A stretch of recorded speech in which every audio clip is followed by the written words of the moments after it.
The smell of lilies was suffocating. My mother hated lilies, yet they crowded the church, white petals drooping like mourning veils, their sweetness curling in my throat. And then I saw her, scarlet dress, crimson lipstick, clutching my father's arm like a trophy she'd just won. She leaned in, her voice carrying just enough to slice through the hushed murmurs. She was cold. Now I'm the one who warms his bed and his heart. I didn't look at her. I didn't need to. My fingers tightened around the folder inside my bag, feeling the stiff weight of the inheritance papers. The truth was a weapon, and today I was loaded. But I wasn't going to fire just yet. When I was 12, I thought my father was a hero. He kissed my mother's cheek every morning, fixed the squeaky kitchen cabinet, and told me stories about how they met. She'd laugh quietly while he spoke, but there was a sadness in her eyes even then. I didn't understand it until years later. The first crack appeared when I caught him on the phone late one night, voice low, words soft, in a way they weren't with her. I told myself it was business. It wasn't. 2 years ago, my mother's hands began to tremble. The diagnosis came quickly, too quickly for hope to catch up. Through her chemo, through her pain, he was absent, always at meetings. It was her hospice nurse who told me. She'd seen him in the hospital parking lot, pinning a younger woman against his car, their laughter muffled by the hum of rain. I didn't confront him, not then. Instead, I learned. I learned her name, Vivian. I learned her birthday, her job, the fact that she'd filed for bankruptcy 3 years ago. I learned she had a habit of posting about expensive dinners she couldn't afford. I learned she had debts. And I learned my father had been paying them off, using money from the joint account he shared with my mother. When my mother died, I stayed silent. I let him believe grief had dulled me. But behind that stillness, I was moving pieces across a board he didn't even know existed. 1 week before the funeral, the will arrived.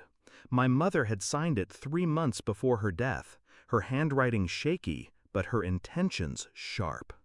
Everything was to go to me, not him, not his mistress.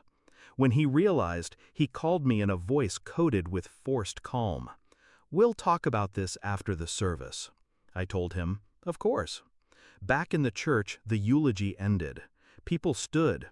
I stayed seated. Vivian's nails, blood red to match her dress, rested possessively on my father's sleeve. She was smiling at the whispers around us.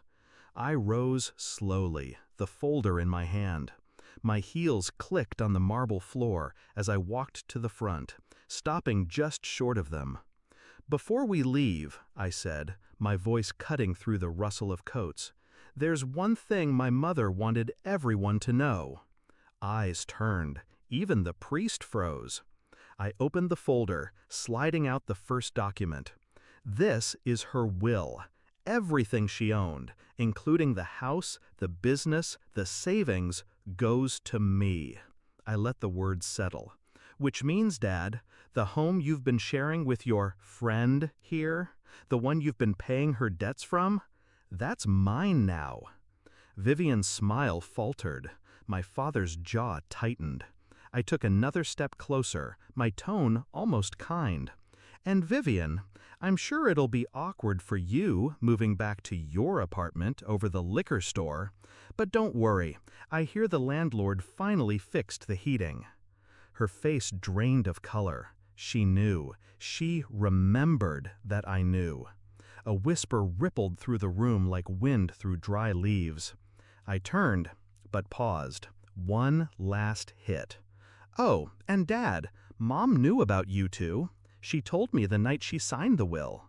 She said, and I quote, 'Don't fight him with rage, fight him with the law.'" I walked away before he could speak. 2 days later, they were gone from the house.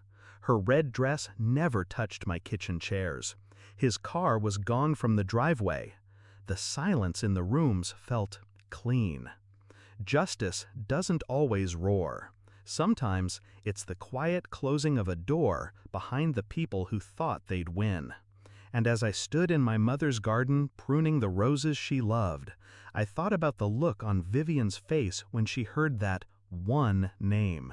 It wasn't hers, it was mine, and it was the only one that mattered.